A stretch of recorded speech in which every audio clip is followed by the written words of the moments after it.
ಈ China government ಏನು ಮಾಡ್ತೈತೆ ಅಂದರೆ ಇರಾನಲ್ಲಿರೋ ಪ್ರಜೆಗಳನ್ನೆಲ್ಲ ಕರ್ಸ್ಕೊತೈತೆ ವಾಪಸ್ಸು ಅವ್ರ ದಾರಿಲಿ. ಮತ್ತು ಚೈನಾ ಗೌರ್ಮೆಂಟು ಮ್ಯಾಕ್ಸಿಮಮ್ ಇನ್ವೆಸ್ಟ್ಮೆಂಟ್ನ ಈ ಇರಾನಲ್ಲಿ ಮಾಡೈತೆ.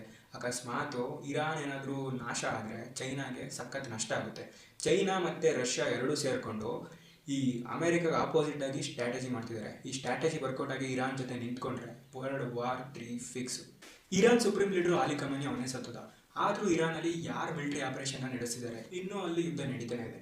ನಮ್ಗೆಲ್ಲರಿಗೂ ಸಾಮಾನ್ಯವಾಗಿ ಬರೋ ಡೌಟ್ ಏನು ಹೇಳ್ರಿ, ಈ ಚೆಸ್ಸಲ್ಲಿ ಕಿಂಗೇ ಸತ್ತೋದ್ಮೇಲೆ ಚೆಸ್ ಮುಗ್ದಂಗಲ್ವಾ, ಆಟ ಮುಗ್ದಂಗಲ್ವಾ, ಆದರೂ ಇಲ್ಲಿ ನಡೀತಾನೆ ಐತೆ, ಏನಕ್ಕೆ ಅಂತ ನೋಡೋಣ ಬನ್ನಿ. ಇವಾಗ ಖಮೇನಿ ಸತ್ತೋದ್ಮೇಲೆ ಇರಾನ್ ಪರಿಸ್ಥಿತಿ ಏನು, ಮುಂದೆ ಏನು, ಅದನ್ನು ಡಿಕೋಡ್ ಮಾಡೋಣ.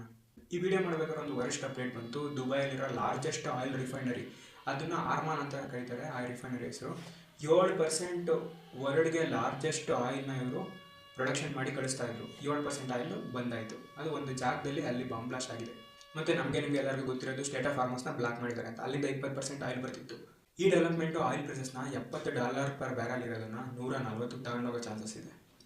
ಇನ್ನೊಂದು ಈ ವಿಡಿಯೋ ಮಾಡ್ಬೇಕಾದ್ರೆ ಸಿಕ್ಕಿದ ಅಪ್ಡೇಟ್ ಏನು ಗೊತ್ತಾ, ಇನ್ನೊಬ್ಬ ಹೊಸ ರಾಜನ್ ಮಾಡ್ತಾನೆ, ಇನ್ನೊಬ್ಬ ಸುಪ್ರೀಂ ಲೀಡರ್ ಮಾಡ್ತಾರೆ, ಅವನನ್ನು ಹೊಡಿತಾರೆ. ಇವನ ಹೆಸರು ಆಯತುಲ್ಲಾ ಆರಿಫ್ ಅಂತ. ಫಸ್ಟ್ನೇ ದಿನನೇ ಸುಪ್ರೀಂ ಲೀಡರ್ ಆದ, ಇವತ್ತೇ ಹೋದ. ಇವನ ಬಗ್ಗೆ ಲಾಸ್ಟಲ್ಲಿ ಹೇಳ್ತೀನಿ, ನೆನ್ಪಿಟ್ಕೊಂಡಿರಿ. ಇನ್ನೊಂದು update, strait of Hormuz block ಆಗಿದೆ. ಇದರಿಂದ 20% ಆಯಿಲ್ ಬರ್ತಿತ್ತು. ಇಲ್ಲಿಂದ ಯಾವುದಾದ್ರೂ ಹೊಸದಾಗಿ ಶಿಪ್ಪು ಅವ್ರ ಮಾತು ಕೇಳದಲ್ಲೇ ಮುಂದಕ್ಕೆ ಬಂದರೆ ಅದನ್ನು ಬ್ಯಾಲಿಸ್ಟಿಕ್ ಮಿಸೈಲಿಂದ ಉಡಾಯಿಸ್ತಾ ಇದ್ದಾರೆ. Come to topic. ಯೂಶ್ವಲಿ ಯಾವುದಾದ್ರೂ ಕಂಟ್ರೀಲಿ ಅಲ್ಲಿನ ಕಿಂಗ್ ಸತ್ತೋದ್ಮೇಲೆ ಅಲ್ಲಿ ಮಿಲಿಟರಿ ಡಿಮಾರಲೈಸ್ ಆಗಬೇಕು. ಆದರೆ ಇಲ್ಲಿ ಇರಾನ್ ವಿಷಯದಲ್ಲಿ ಮಿಲಿಟರಿ ಡಿಮಾರಲೈಸ್ ಆಗ್ತಿಲ್ಲ. ಇದು ಮತ್ತೆ ಅಟ್ಯಾಕ್ ಮಾಡ್ತಾನೆ ಇದೆ. ಯಾಕೆಂದರೆ ಇವ್ರದ್ರ ಆಟೋಮೆಟಿಕ್ ರಿವೆಂಜ್ ಸ್ಟ್ರಾಟಜಿ ಇದೆ. ಲೀಡರಿಂದ ಆರ್ಡರ್ ಬಂದರೂ ಬರ್ದಲ್ಲೇ ಇದ್ರು ಇದು ಅಟ್ಯಾಕ್ ಮಾಡಬೇಕು ಅಂತ ಏನಿದ್ರು ಸ್ಟ್ರಾಟಜಿ ಮಾಡಿದ್ದಾರೆ. ಇದು ಇರಾನ್ ಹತ್ರ ಮುಂಚೆಯಿಂದನೂ ಇತ್ತು. ಸೊ ಅದಕ್ಕಾಗಿ ಈ ಸೈಡಿಂದ ಬ್ಯಾಲಿಸ್ಟಿಕ್ ಮಿಸೈಲ್ ಗಾಳಿಯಿಂದ ಹೇಳ್ತಾನೆ.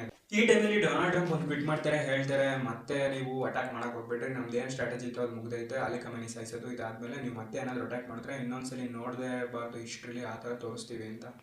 ಇದಾದ್ಮೇಲೆ ಇರಾನಲ್ಲಿ ಸಿಚುವೇಶನ್ ಯಾವ ಥರ ಐತೆ ಅಂದರೆ, ಅಲ್ಲಿ ಸ್ಟೇಟ್ ಟಿವಿ ಆ್ಯಂಕರ್ ಒಬ್ಬರು ರಿಪೋರ್ಟಿಂಗ್ ಮಾಡ್ತಾ ಹಂಗೆ ಹೇಳ್ತಾರೆ. ಅಲ್ಲೊಬ್ರು ಅವರು ಟಾಪ್ ಆ್ಯಂಕರ್ ಆಗಿರ್ತಾರೆ, ಅವ್ರು ಕಣ್ಣೀರು ಹಾಕ್ತಾರೆ.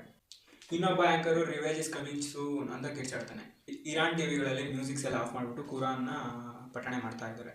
ಆದರೆ ಇನ್ನೊಂದು ಸೈಡ್ ವಿಚಿತ್ರವಾದ ವಿಷಯ ಹೊರಗಡೆ ಗೊತ್ತಿದೆ. ಒಂದು ಸೈಡ್ ಟಿವಿಲಿ ಆ್ಯಂಕರ್ಗಳೆಲ್ಲ ಅಳ್ತಿದ್ರೆ, ಇನ್ನೊಂದು ಸೈಡು ಸೆಲೆಬ್ರೇಷನ್ ಮಾಡ್ತಿದ್ದಾರೆ ಜನ ರೋಡಿಗೆ ಇಳಿದ್ಬಿಟ್ಟು. ಬಟ್ ಇಂಟರ್ನ್ಯಾಷನಲ್ ಮೀಡಿಯಾ ಬರೀ ಸೆಲೆಬ್ರೇಟ್ ಮಾಡೋರನ್ನ ಮಾತ್ರ ತೋರಿಸಿದೆ, ಅಲ್ಲಿ ಶೋಕಾಚರಣೆ ಮಾಡೋರನ್ನ ತೋರಿಸ್ತಿಲ್ಲ. ಮತ್ತು ಇನ್ನೊಂದು ಏನಂದರೆ, ವರ್ಷ ಅಪ್ಡೇಟು, ಇರಾನ್ ಅವರು ಬರೀ ಬ್ಯಾಲಿಸ್ಟಿಕ್ ಮಿಸೈಲ್ ತೆಗಿಯಲ್ಲ, ನಾವು ಹೈಪರ್ಸಾನಿಕ್ ಮಿಸೈಲ್ ತೆಗಿತೀವಿ ಅಂತ ಹೇಳ್ತಾರೆ. ಹೈಪರ್ಸಾನಿಕ್ ಅಂದರೆ ಅದು ಸೌಂಡ್ಗಿನ್ನ ಫಾಸ್ಟಾಗಿ ಹೋಗುತ್ತೆ.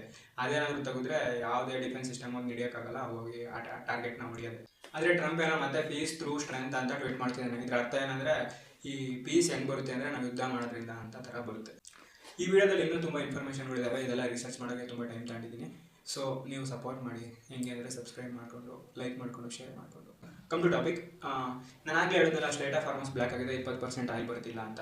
ಅಲ್ಲಿ ಸಣ್ಣ ಸಣ್ಣ ಬೋಟ್ಗಳು ಇರಾನ್ ಅವ್ರದ್ದು ಹೋಗ್ಬಿಟ್ಟು ಅಮೇರಿಕನ್ ನೇವಿಗೆ ಕಾಟ ಕೊಡ್ತಾ ಇದ್ದಾವೆ.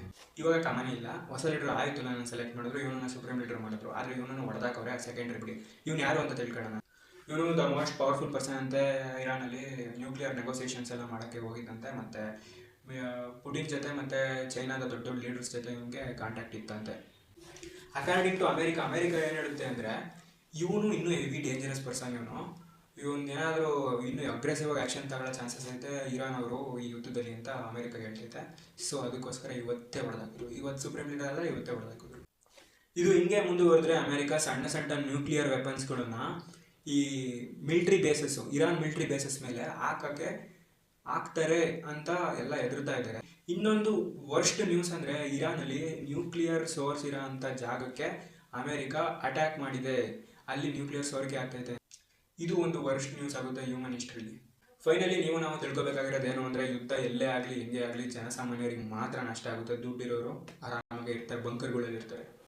ಇದುವರೆಗೂ ನಾನು ಅನ್ಫಿಲ್ಟರ್ ಡೇಟಾನ ನಿಮ್ಮ ಮುಂದೆ ಇಟ್ಟಿದ್ದೀನಿ. ನಿಮ್ಗೆ ಇಷ್ಟ ಆಗಿದ್ರೆ ವಿಡಿಯೋನ ಲೈಕ್ ಮಾಡಿ, ಸಬ್ಸ್ಕ್ರೈಬ್ ಮಾಡಿ, ಸಪೋರ್ಟ್ ಮಾಡಿ, ಪ್ರತಿಯೊಬ್ಬರಿಗೂ ಶೇರ್ ಮಾಡಿ. ಯಾಕೆಂದರೆ ಯುದ್ಧದ ಇಂಪ್ಯಾಕ್ಟ್ನ ಎಲ್ಲರೂ ತಿಳ್ಕೋಬೇಕು.